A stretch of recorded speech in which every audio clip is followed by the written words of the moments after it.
Welcome and thank you for standing by.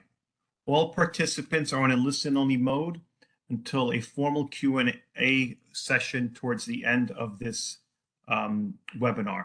You will be prompted on how to ask a verbal question. Today's call is being recorded. If you have any objections, you may disconnect at this time. I would now like to turn the call over to your host, Maria Valdesera from the U.S. Census Bureau. Maria, you may begin. Hi, everyone. Good afternoon. My name is Maria Valdesera. I work in the communications team for data.census.gov, and I will be the host for today's webinar, which is data.census.gov questions and answers. I'd like to start by saying welcome and thank you for joining us today. By now, most of you know or have seen the new look of our data search platform, data.census.gov. In today's webinar, we will be answering some of the most commonly asked questions related to data.census.gov.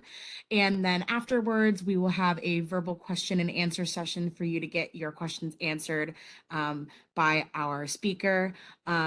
So during the Q&A session, we will be using WebEx audio to answer your questions. Participants who would like to ask a question are welcome to use that raise hand icon, which appears next to your name in WebEx. This will prompt us to open up your line, and then at that point, you'll be able to unmute yourself to ask your question. Please note that the Q&A session will focus mainly on the platform data.census.gov. We will not be able to go in depth to address questions on 2020 census products or data. We are also encouraging participants to use the Q&A panel to submit questions. I am joined today by my colleague, Jessica Barnett, who is a panelist in the WebEx event, and we will be sending out helpful links in the chat as well. And lastly, the slide deck and recording of today's webinar will be posted on the Census Academy site. I will also be sending that link through the chat, so keep an eye out for that. Once again, thank you so much for joining us today. Now it's my pleasure to hand things off to our presenter, Tyson Weister. Thank you. Great. Thank you, Maria, and thank you all so much for joining the webinar, data.census.gov questions and answers. My name is Tyson Weister, and I work on the communications team for data.census.gov with my colleagues.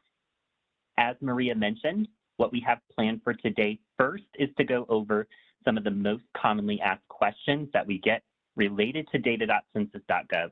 These are based off of questions that are emailed to us on census.data@census.gov. And then the last half of the webinar we'll spend answering your own questions. So I look forward to hearing the questions that you all have today. Before we get there, wanted to start out with answering common questions related to finding data on our site. First, one common question, what data are available? Currently on our site, we have data available from the American Community Survey back to the 2010, decennial census back to the 2000 census, economic census and selected surveys like county business patterns and non-employer statistics dating back to 2012. And we have a few tables from the Population Estimates Program, beginning with the 2019 vintage. We are still working to onboard that survey or that program moving forward, which would mean future data releases and historical. In the meantime, you may have questions about how you can access data that we don't have on our site currently, and we did include in this slide deck a variety of links. You'll typically find these data continue to be accessible through program web pages, file transfer protocol or FTP sites, application programming interface or API, to name a few. And that will get you data for historical information that we don't have migrated on our site, as well as surveys and programs that are minimally available on our site at this point in time, like the Population Estimates Program or Equal Employment Opportunity Tabulation. On the left-hand side here, also want to point out, if you are looking for the most detailed listing of surveys, programs, data sets, and types of tables available on our site, you can visit the link on the left in order to get to the detailed table. Now, when you're looking for data that are on our site, another common foundational question is, how do I find data for multiple topics? Do keep in mind that you would want to run separate searches if you're interested in accessing data for multiple topics unless you want the data cross-tabulated.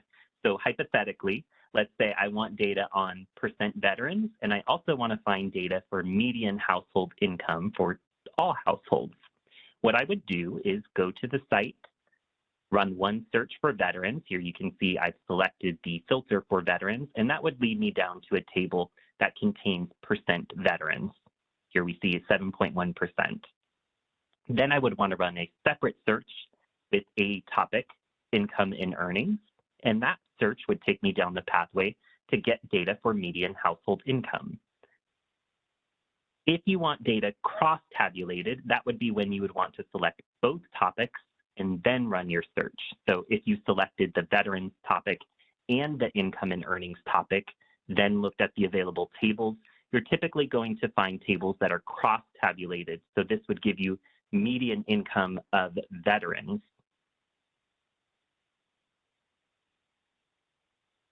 We also get lots of questions. How do I access data by race and Hispanic origin? The first step is to drill into the topics filter on data.census.gov, select race and ethnicity, and then continue down till you see a checkbox that is of interest to you. What I want to point out here for the purposes of today's webinar is that there are two different types of filters for race and ethnicity. You're going to notice filters with codes. For instance, you can see the second checkbox here says 012 Asian alone. And then there's checkboxes without codes. For instance, the fourth checkbox that just says Asian. Filters without codes take you down to our standard tables. And you want to give the standard tables first consideration. They are provided more frequently. They're available for more types of geographies and more comprehensively available for individual geographies. Typically, you want to use this anytime you want totals for most race groups as well as characteristics of major high-level race groups like Asian. For instance, if you wanted median income of the Asian population, those are all good examples for selecting filters without codes. The other filters that begin with codes will take you down pathways to get to our iterated tables. That means they are repeated for these different race and ethnic groups. And the key here is that you want to use these to get characteristics of detailed population groups. For instance, if you were interested in the income of the Japanese population. On a high level here, just keep in mind that filter with codes will take you to one set of tables, and filters without codes take you to another set of tables. If you'd like to learn more about accessing data for race and ethnicity, we do have an entire recorded webinar for you to learn more about this, including a live demonstration in the link at the bottom of this slide. When you're visiting a table or clicked into a particular data product, you may be interested in additional technical documentation. One helpful trick to get there is by clicking the Notes button at the top of the table. This will contain any notes the data providers would like to highlight for you related to what you're seeing on screen, as well as often it will include links to technical documentation. So in this case, it's providing a link to the technical documentation for Decennial Census Summary File 2.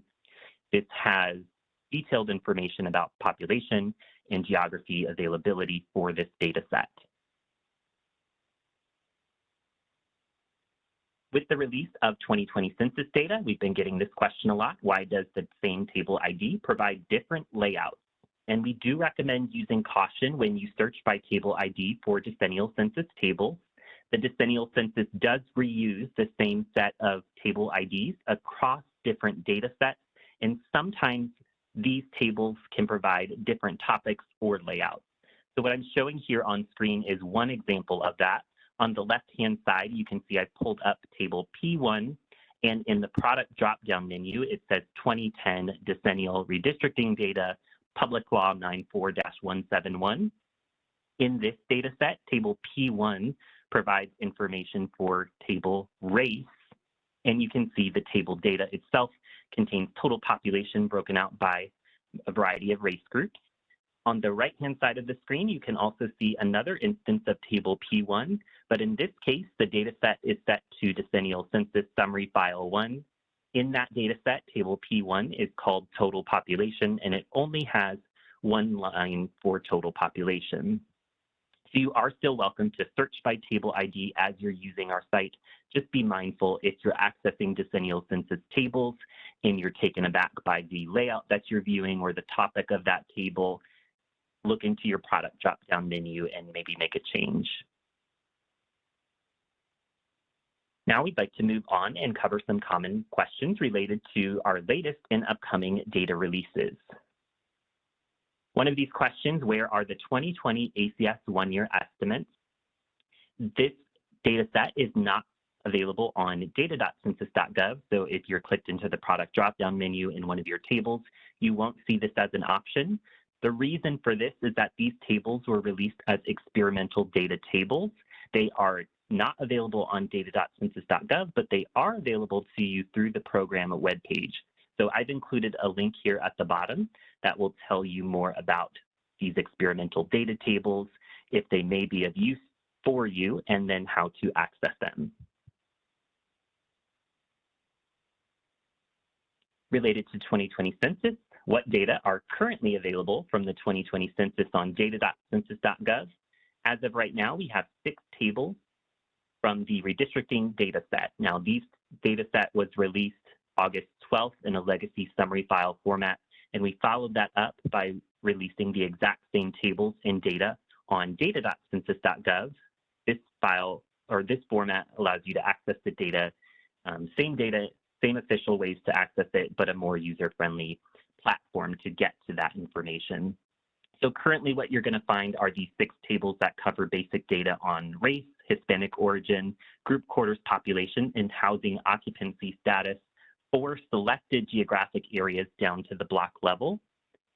One filter you may find helpful when accessing this data is the survey filter called Redistricting Data PL94-171, which is what we're showing on the right-hand side of the screen.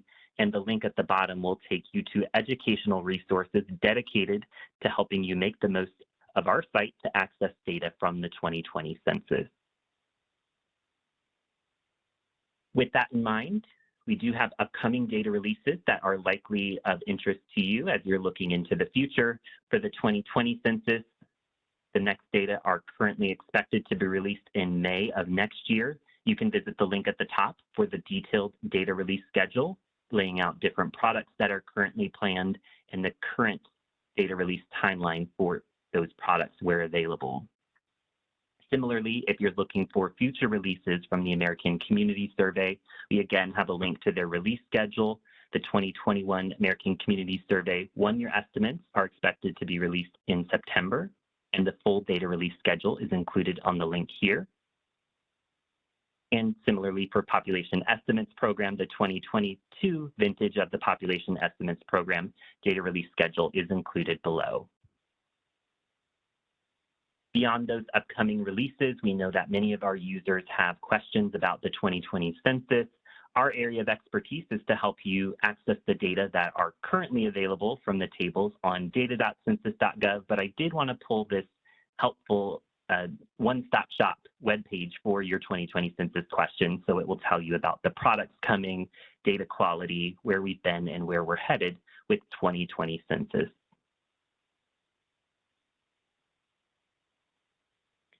And on our site, selecting your geography is going to be one of the most foundational parts of every data search. We do tabulate our pre-made tables for geographies from the national level all the way down to small geographies. Because there are so many options to choose from, there's a lot of questions that we get related to selecting geographies. Starting out on a basic level, common question is, how do I select my city or town? You come to the Census Bureau looking for your city or town, and we provide and categorize the data as place or county subdivision based on how these areas are legally defined. What this means is that you'll typically want to start looking for your city or town in the place level geography filter. So when you go to the site and click geography from the filter, you'll see a box that says place, and from here you'll be able to proceed down the pathway. In this case, I selected Georgia and then click the checkbox for Atlanta City. For certain states, primarily in the Northeast and Midwest, They may have towns, townships, or boroughs that you think of as your city or town. You'll find these geographies as county subdivisions. So on the left-hand side of the geography filter panel, you'll click geography, and then you'll look for an option for county subdivision and proceed down the pathway to select your area. If you're ever selecting a geography and not sure if it's the correct one that you want data for, we do make it very easy on our site to visually see what this area represents. So I want to show this here using the place and county subdivision as an example. Again, the key is to choose just one geography and then simply click the Maps tab at the top of your screen. When you do this, we do a really good job of recognizing that geography selection and zooming you there automatically, which allows you to visually see the area you've selected. Here in this screenshot on the left, I'm showing the selection for Place Bethel Census Designated Place, or CDP, in Vermont. And then on the right-hand side, a similar label in the county subdivision. It's called Bethel Town, Windsor County, Vermont. And then I, had opened up a separate search, selected that, went to the map tab, and then I can see these two areas side by side. Do notice that these maps are set to the same scale, so this would visually help me see as a data user which of these geographies is the one I actually meant to select and which one I want population, housing, and demographic data for.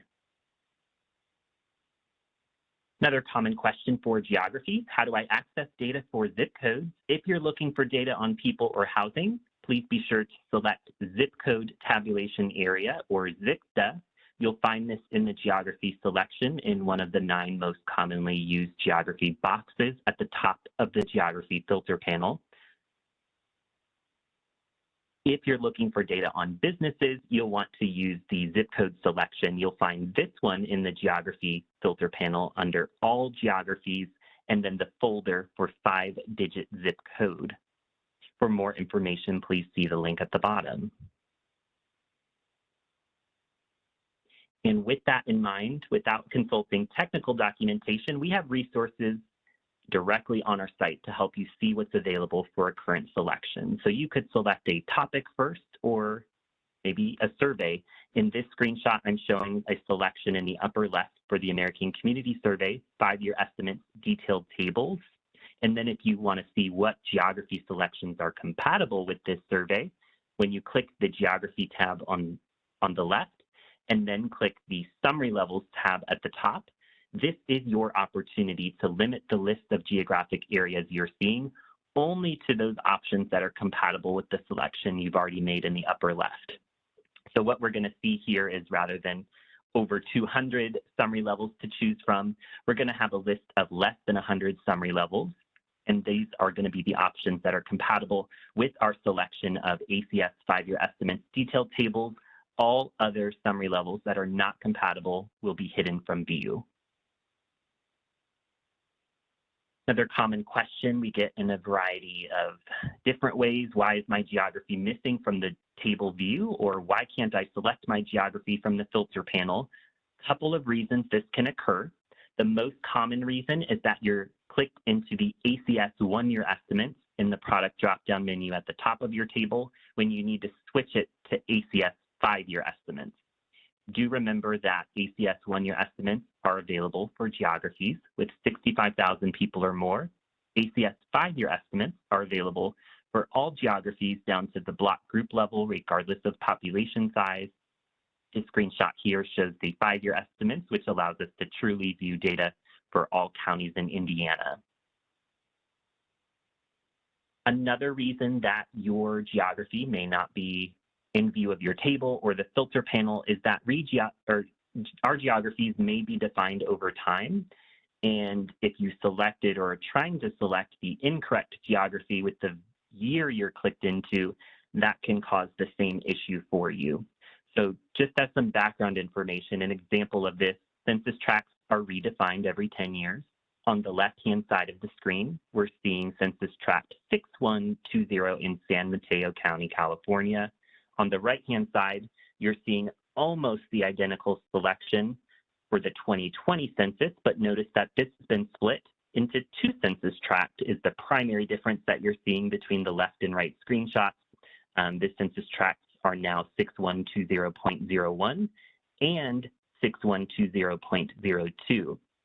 When you're accessing data from a data table on data.census.gov, that data is only going to be available in a particular year for one vintage of census tract boundaries. So what this means is if you select the incorrect boundary for the year you're clicked into, you won't see it in your table. An example of this shown here on the screen, I've selected California and census tract 6120. We know from the previous screenshot that that was the boundary associated with the 2010 vintage of census tract.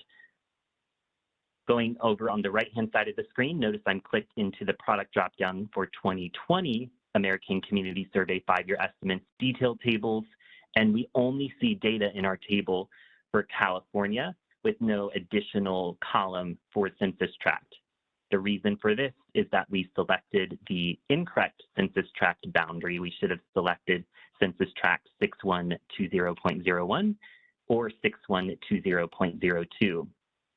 Alternatively, if you did want to see data for this tract, you could click into the product drop-down menu and choose any ACS vintage from 2010 to 2019 in order to see the data on your screen. If you'd like to learn more resources about what geography vintages are available for your data set, I have included here the link to the American Community Survey Geography Boundaries by Year page. When you visit this page at the top, you'll see a variety of tabs to choose from that reflects the year of the American Community Survey data you're interested in. And then below it, you're going to get a list of every geographic area that these data are provided for.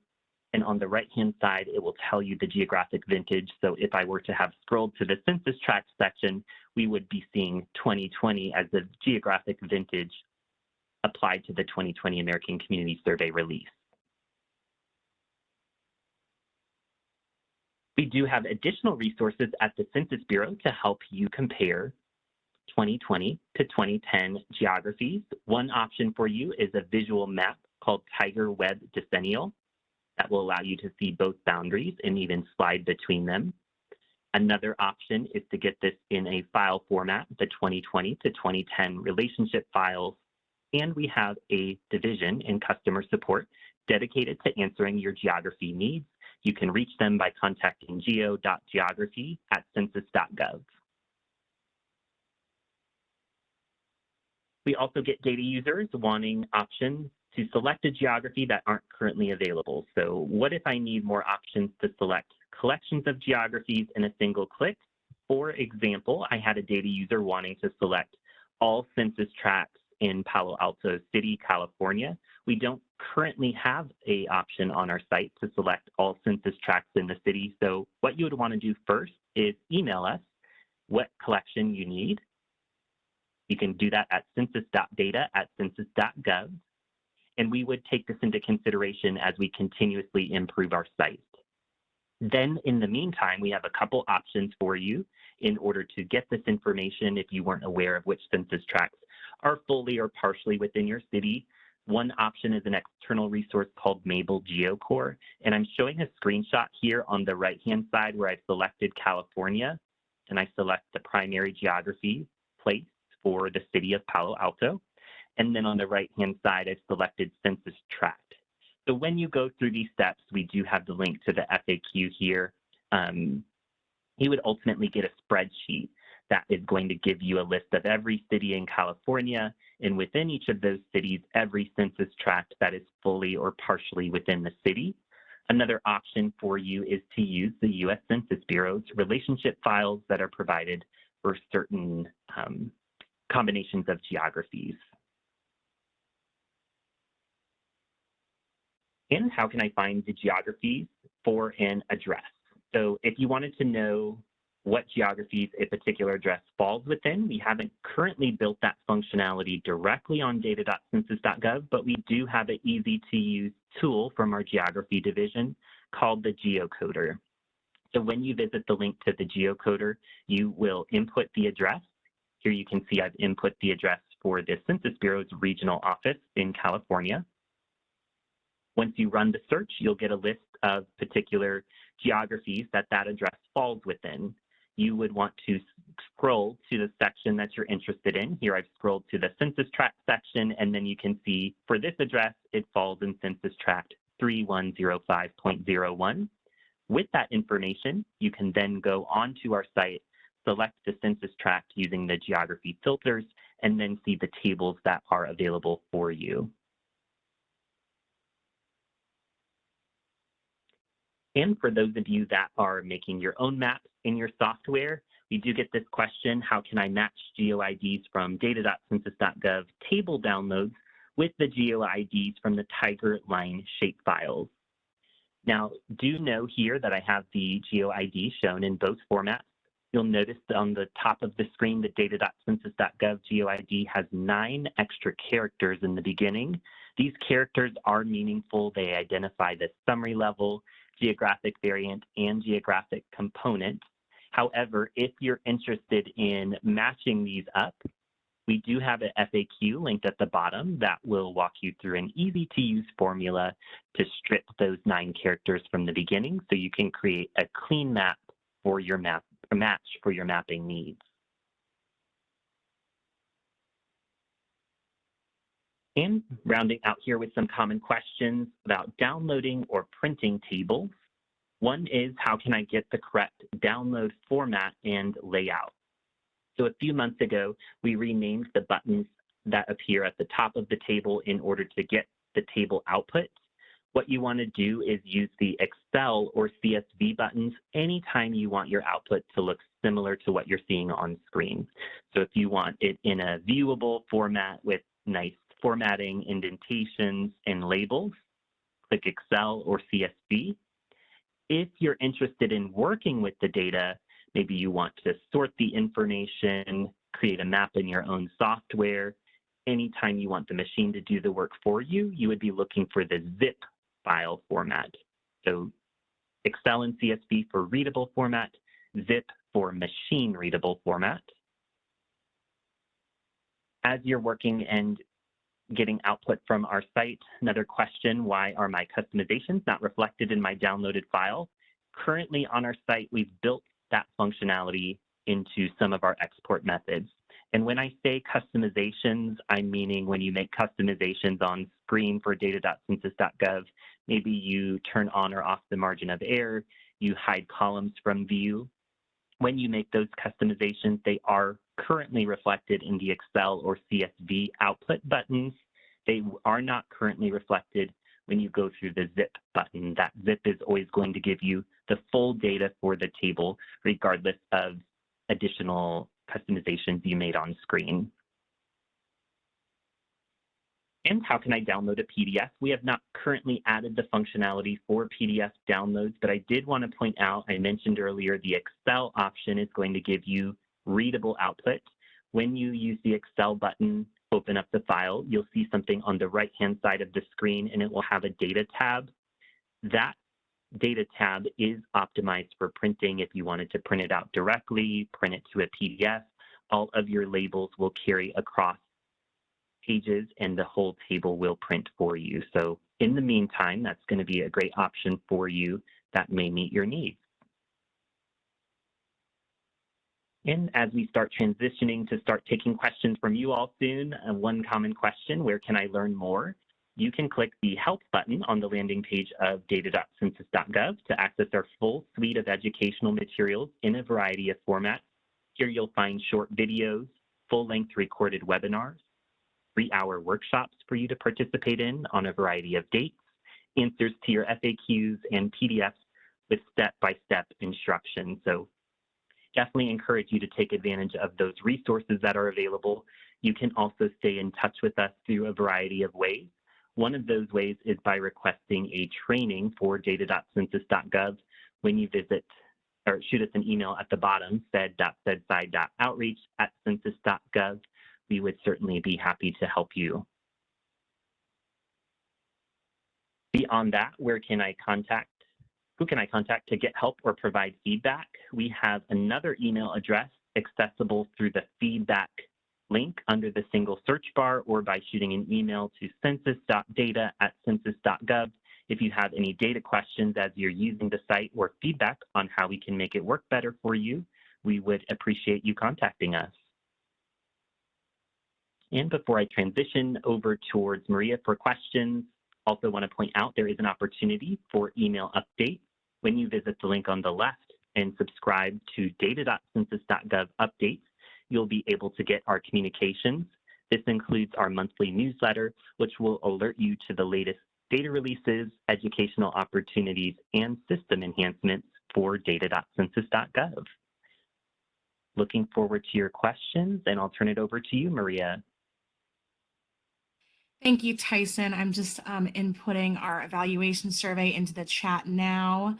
I just like to all invite you to take a moment to share your thoughts about today's webinar through that survey. You already know that your feedback is absolutely invaluable to us. It helps us design future training sessions and lets us know how we can improve our webinars. So it is in the chat box now, and it'll also appear as a pop-up window when you exit this WebEx event. So now we're just going to transition into answering some questions that you have for us today. So I'm just going to read out a few from the Q&A panel first, if that's okay with you, Tyson. So the first that I saw that might be good is I'm interested in researching data on Honduran populations. How could I narrow down my search from the different Latino nationalities?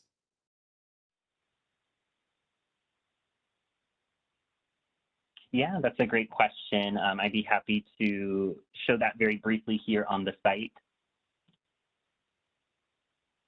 So on data.census.gov, and always helpful, appreciate the question, always helpful to see it on the live site too. On the advanced search would be a great way to go about selecting this. I like the advanced search because it allows me to precisely select criteria. And then what I was showing in the slide is that you would first want to click topics and then look for race and ethnicity. So I'm going to click the folder, race and ethnicity. And then you'll see different options to choose from. You'll just drill down into a relevant path. In this case, it would be Hispanic or Latino. And then there's general options for Hispanic or Latino, or a folder detailed Hispanic or Latino. I'm going to click detailed Hispanic or Latino. And from here, you would see an option for Honduran, 409 Honduran. So you would want to use this option to get to the iterated tables. You may also find some information for Hondurans through a separate search. If you just clicked Hispanic or Latino, you would be able to use this filter to get to some data tables that would have, for instance, possibly population totals of the Honduran population. When you use the 409 Honduran, that is going to get you to the iterated tables that will include population totals and also some characteristics of that area or of that population group, but the geography availability of those tables would likely be more limited than they would be through the general Hispanic or Latino filter. And I hope that answers your question for you. If we are, Maria, not sure what you have planned next. If we are taking more questions that were through the Q&A panel, can we give the instruction for people to queue up at this time as we're going through at least? Yes. So I do have a couple more, but while we're doing that, let me just give those instructions again. One moment.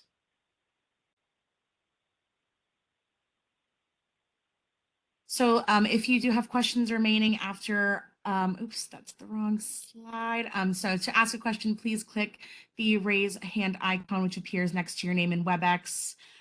This will prompt us to open up your line. At that point, you'll be able to unmute yourself to ask your question. So you can get queued up now. If you do have a question, just hit that raise hand icon and we'll go through that in just a second. But I wanted to just bring up a couple more questions that came through Q&A very quickly. So Tyson, on slide 19, the boundary for the single area that was subsectioned into two areas is not exactly equal. How would you compare data between years if these sections aren't exactly aligned? Appreciate the question as well. Yes, you can see in the kind of lower right corner of these two areas that they aren't exactly a match. When you add up those two geographies, that's going to be a determination that you would have to make on your side if you're okay with the boundary not being 100% match. We do always recommend checking whether geography boundaries have changed over time and factoring that in as you're making data comparisons over time. In some Thank you, cases, when Sorry, you may go ahead. have other geography options to choose from, like smaller geographies like blocks or block groups. In some cases, you may just have to decide if you're going to be okay with the boundaries being slightly different and just factor that in as you're comparing the data. Thank you. And then one more from the chat or the Q&A before I take a look at the raised hands. How do you get rid of all the percentage columns and leave only the estimate columns, the same way you can get rid of all margin of error columns? With how do you get rid of percent columns and leave estimate columns? Yes. Similarly to how you can remove margin of error columns, if that's a feature on the site. It kind of is a feature, and I believe we covered this in a live demo in one of our webinars on just kind of overall use of the site, how to customize the table. This is an example of a table layout that has, and I'm going to go ahead and select multiple geographies so you can really see how this works. I'm pulling up a data table that I happen to know has percentages and for all states, and we'll give it just a moment here to load on screen. Notice the layout of this table. There is estimate, margin of error, percent, and percent margin of error. And you scroll through and you get these data for your different geographies. So when you click the hide button at the top of the table, you probably don't want to uncheck all of these boxes one by one for each of your geographies. However, there is a search box at the top. So first step is to click hide. And then in the search box, first what I actually recommend doing is deselecting everything. So to the left of the search box, there's a checkbox that allows you to mark or unmark any particular option. And then from here, you can kind of specify what you might want to keep. So for instance, you can type in a keyword like estimate and then check the box in order to keep estimate. And you can go through this process, margin of error, in order to keep margin of error, and then you might actually want to delete the percent margin of error. So this is going to be your best bet in order to add or delete columns in bulk across all geographies without clicking the checkboxes one by one, is to use this search box at the top of the hide column. And notice through that step, I have deleted the percent and kept the estimate and the margin of error.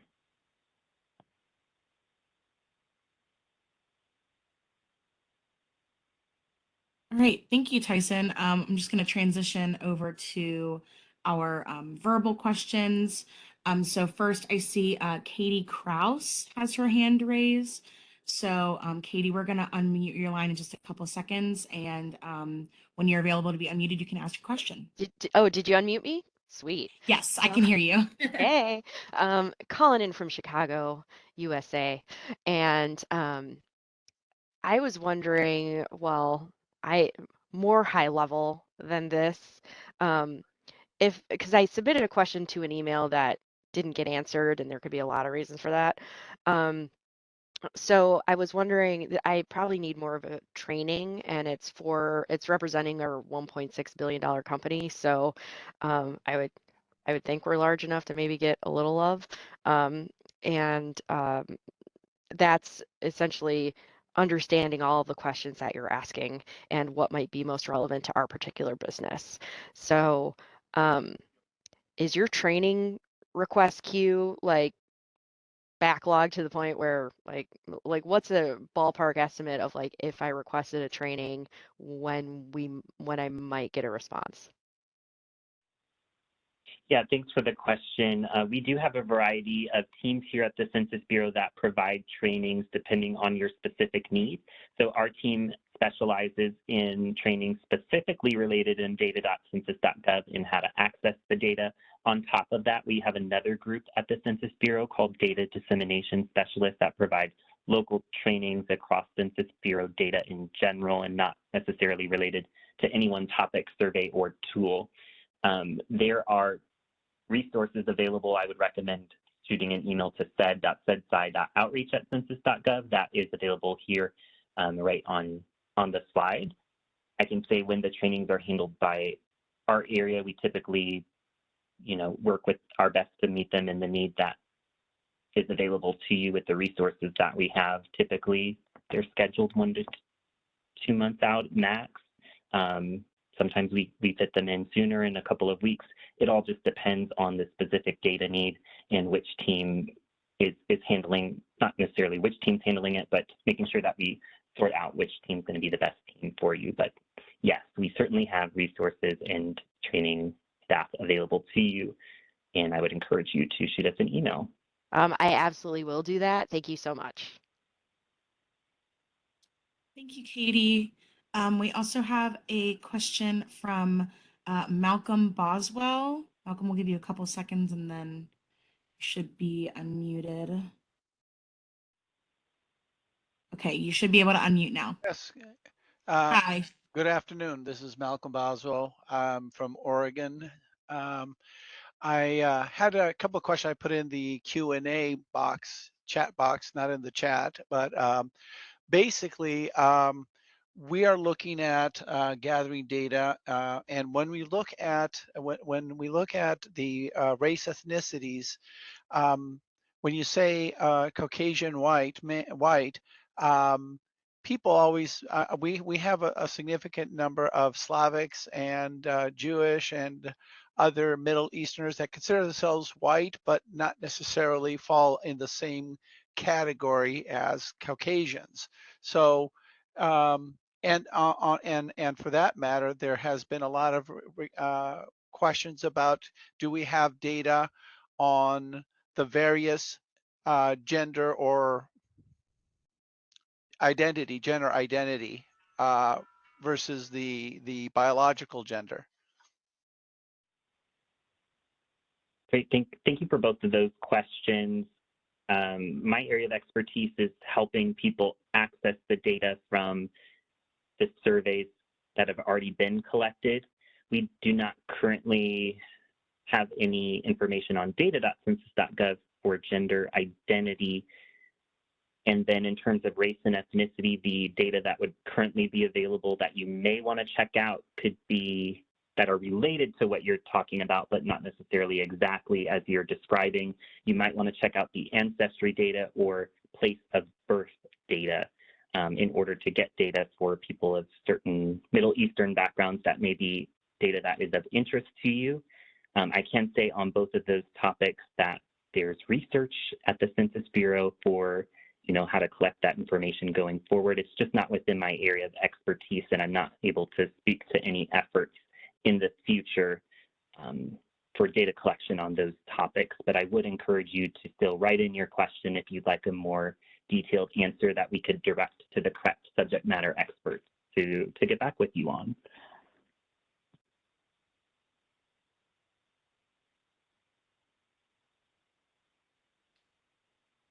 All right, thank you, Malcolm. Does anyone, again, if anybody else has any questions, please feel free to use that raise hand icon that's located right next to your name within WebEx. We have a couple more questions that came through in the Q&A panel, if it's okay with you, Tyson, if we can just go through a couple of those. Let's see here.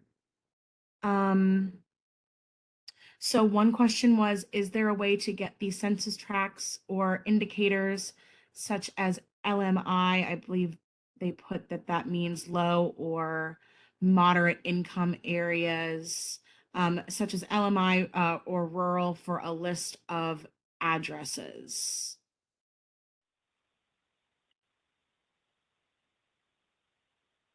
Off the top of my head, I'm not certain the answer to that question. I would recommend writing into us at census.data@census.gov so we can research it more fully, or redirect it to the best subject matter expert to answer your question. Great.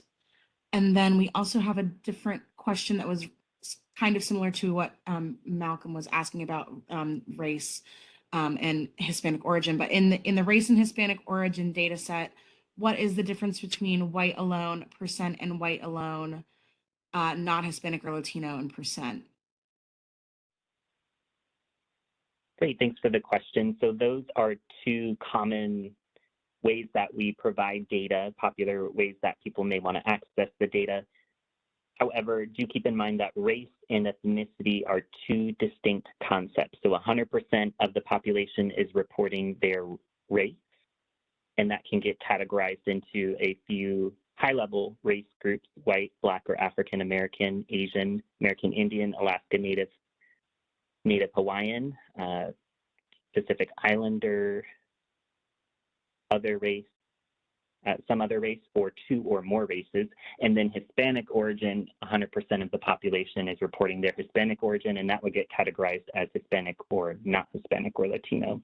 So the white alone population would reflect data for people whose race is white alone, and then the white alone, not Hispanic or Latino, would subtract out of that number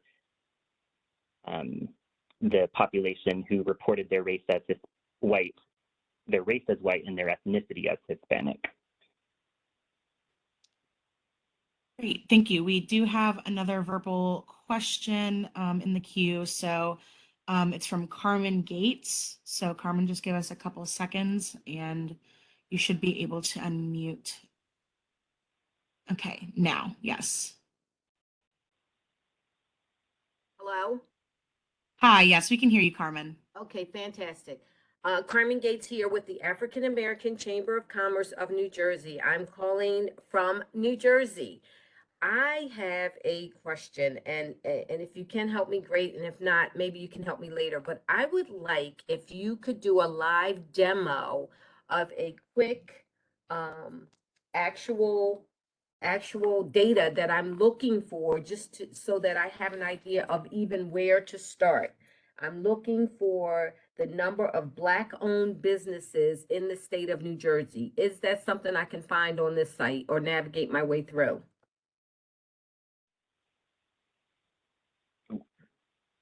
Yeah, thank you for your question. I will just lead off with that it's not a common data request that I typically deal with, but we do have information on businesses and business owners. I believe it's through the annual business survey, and if you wanted historical information, it would be through the survey of business owners. So I'm going to just at least start you off at a high level, and will likely encourage you to connect with us by email. That way we can fully research and give you precise step-by-step instructions to get you exactly where you'd want to be. But when you go to data.census.gov on the landing page and click Advanced Search, the survey that I was referencing on the left, if you were to click Surveys, and it's an economic survey, and here you'll see Annual Business Survey. So I'm going to click the folder for Annual Business Survey and then the checkbox for Annual Business Survey. At this time, I'm not going to make any additional selections. Well, actually, I will click Geography and just see. They do appear to be available for different levels of geography, so I'll go ahead and drill into a specific state, New Jersey, and then I'm going to go ahead and click Tables. So, sorry, I went through the geography part a little fast. It was geography on the left. You could go ahead and click State, or I clicked Summary Levels just to make sure I could see the list of geographies that are compatible with this area and hide everything else out from view, which was one of the tips in the webinar. And then I selected State and chose the checkbox for New Jersey. Click Search in the lower right and Tables at the top. And these are the tables you would want to look through. They are large tables, but there is a link to open the table anyways.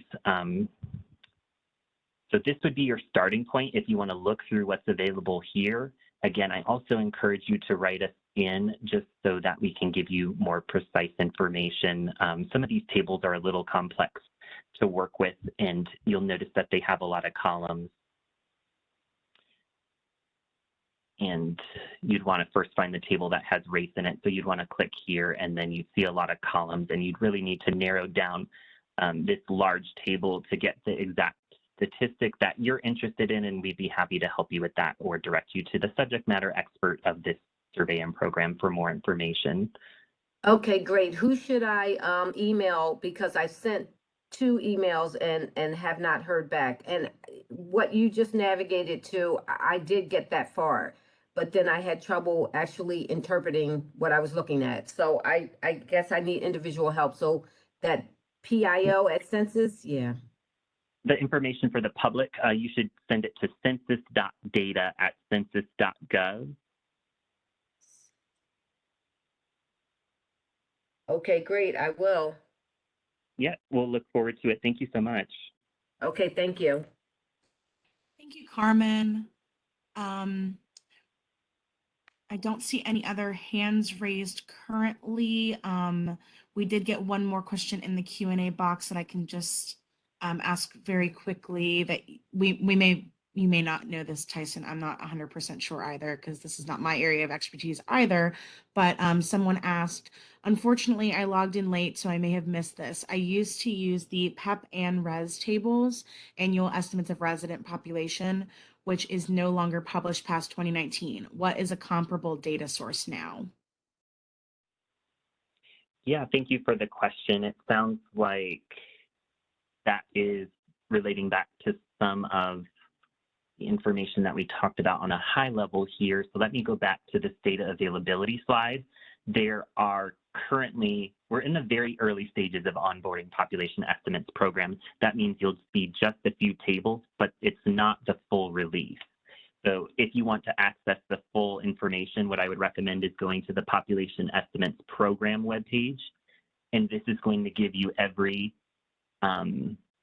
table that is available. You can click between the different vintages. These tables are provided for different geographic levels. And you would be able to find the PEP and RES table here, for instance, for like 2020 and 2021. It just hasn't been added to our website yet because we're still in the early stages of working with that data provider to get their data on our site.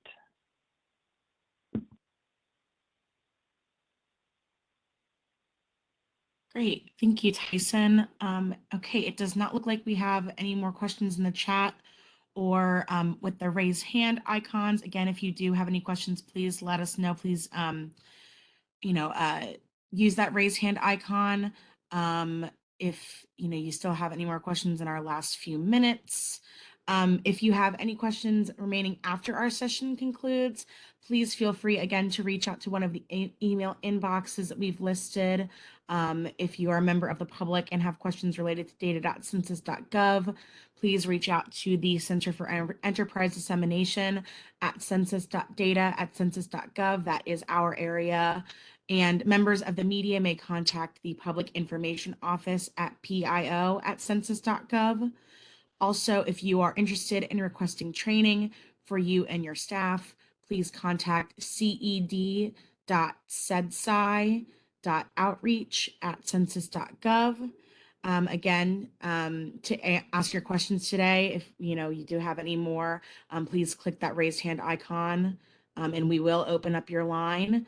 But if nobody else has any questions, oh wait, I do see one. Cheryl M. Just raised her hand, so we'll give you a couple seconds just to ask your question, and your line should be unmuted.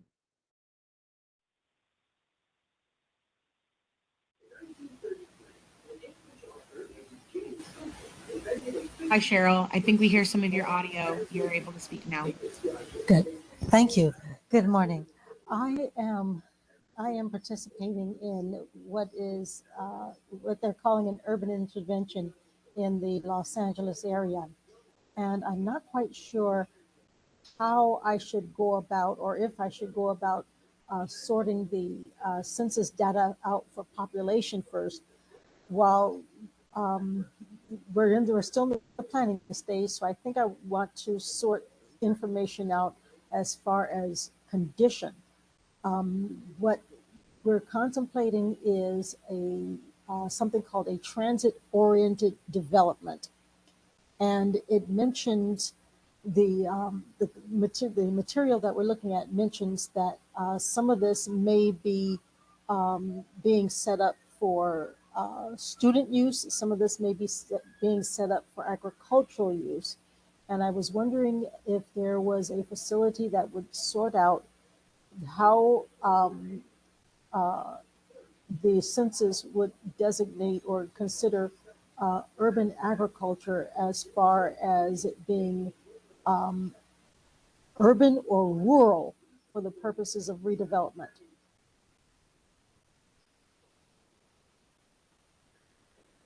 Yeah, that's a great question and consideration of using census data. I don't know the answer to your question offhand, unfortunately. I would recommend emailing us your question so that we can connect you to the correct person to answer it. But I definitely appreciate you asking it.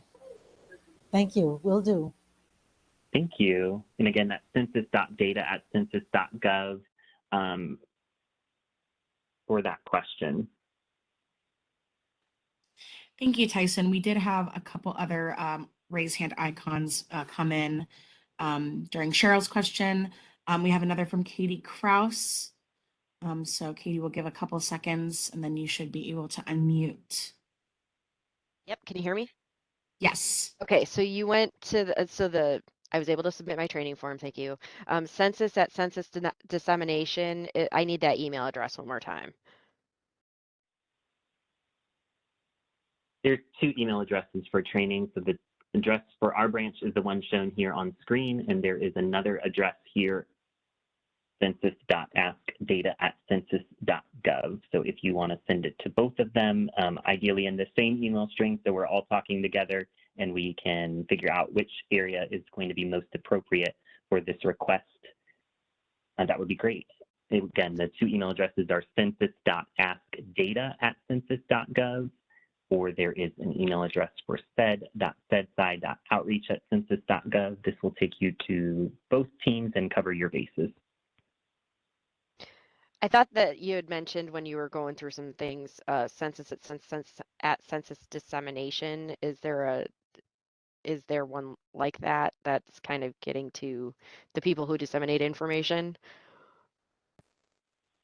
These are the two email addresses. So this one that I'm showing on screen takes you to our team, and the other one takes you to the data dissemination specialist. It's possible there was another one emailed in the chat, but these two will certainly cover you where you need to go. Okay, thank you.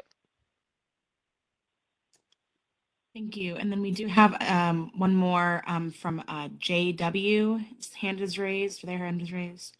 You should be unmuted. Can you hear me? Hello? Yes. Okay, great. So my name is Jonathan.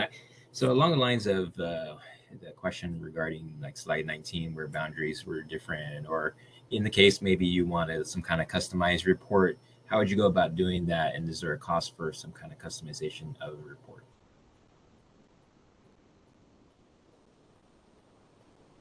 I'm not sure what you mean about customized reports. Well, let's say you want to compare some data and there's some kind of special criteria that you're not able to pull because of some boundary change or some other reason, and you wanted some kind of customized report. Is that possible? Oh, okay. That would be a good question to email us. We do have some options for customizations that would come at a cost, and it would be dependent on a number of factors as well. Typically, data users would use the data as is and look towards smaller geographies. So if you really, in this case, were concerned about that little, slivers of difference, you would, for instance, if you were working with the decennial census data specifically, that data would be available for smaller geography at the block level. So you would be able to use that data to get the data that you would need in order to make up the area. if that was super important to you. So always recommend using the census geographies that we do have available as a first option. There is a possibility for custom as well, but again, that comes at certainly a cost, and there's a formal request through the different programs. So what we would need to do is figure out which data you're using to determine if that's an option, and then provide you with information to connect with the folks that would be able to give you a definite answer as far as next steps. Okay, great, thank you. Yeah, you're welcome. Okay, thank you guys so much for attending today. I do not see any other questions in the Q&A or any raised hands. So again, if you do have another question that you think of after today's webinar, please feel free to contact us at census.data@census.gov for any questions or feedback. And with that, I will turn it back over to Tyson. Great, thanks, Maria. Just wanted to close out with a couple of additional notes. One is what we covered today was based on the pre-made tables on data.census.gov. We do have a tool on our website in case you would like to create a custom table using data.census.gov/MDAT for microdata access tool. This is typically when you need more topic detail than what's available in the pre-made tables, and you can learn more at the link here. We also specialize in the Application Programming Interface, or API. So if you'd like to get the data from the API, we do have it publicly available for you to get directly as well, with a variety of materials to help you learn how to use that. And as mentioned, what we provided today is in collaboration with our colleagues in the Data Dissemination and Training branch. When you visit census.gov/academy, you will get to the centralized training hub for the U.S. Census Bureau. And as I mentioned earlier, you may contact your local data dissemination specialist directly using the email address and phone number at the bottom of this slide. Thank you so much again for joining the webinar today, and we look forward to joining again.